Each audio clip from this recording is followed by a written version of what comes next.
केंद्रीय गृहमंत्री अमित शहा आज आणि उद्या कोल्हापूर दौऱ्यावर आहेत। उद्या सकाळी 9 वाजल्यापासून ते 12 वाजेपर्यंत ते अंबाबाई मंदिरामध्ये असणार आहेत। या काळात ते सहकुटुंब अंबाबाई मंदिरामध्ये वेगवेगळे धार्मिक विधी आहेत ते पार पाडणार आहेत आणि या सगळ्यानंतर या सगळ्या मंदिर परिसराची देखील अमित शहा पाहणी करणार आहेत आणि त्यामुळे एकूणच या दौऱ्याच्या अनुषंगाने अंबाबाई मंदिर परिसरामध्ये जय्यत तयारी सुरू असल्याचं आपल्याला बघायला मिळते।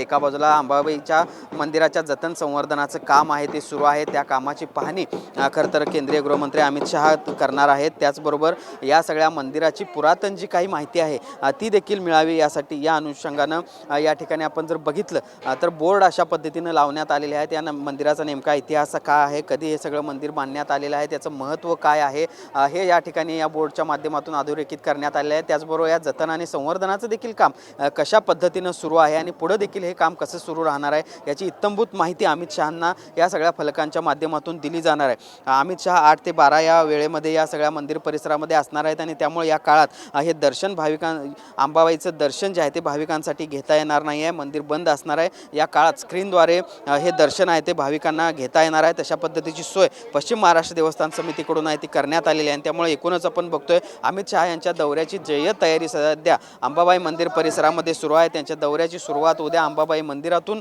होणार आहे। सहकुटुंब या ठिकाणी ते अभिषेक आणि इतर विधी आहेत ते पार पाडणार आहेत। त्याचबरोबर अंबाबाई मंदिरात जे काही जतन आणि संवर्धनाचं काम सुरू आहे त्याची देखील माहिती आहे ते घेणार आहेत आणि त्यामुळे एकूणच या दौऱ्याच्या अनुषंगाने अंबाबाई मंदिर परिसरामध्ये पोलिसांचा बंदोबस्त देखील मोठ्या प्रमाणावर तैनात करण्यात आलेला आहे। आजूबाजूची अतिक्रमणं काढून घेण्यात आलेली आहेत आणि त्यानंतर ही सगळी तयारी पश्चिम महाराष्ट्र देवस्थान समितीकडून जवळपास पूर्ण झाल्याचं बघायला मिळतंय।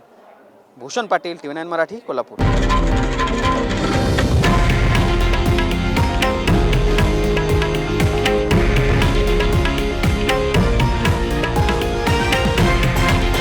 हे आहे देशातील नंबर 1 न्यूज नेटवर्क आणि आपण पाहत आहात TV9 मराठी, एकमेव।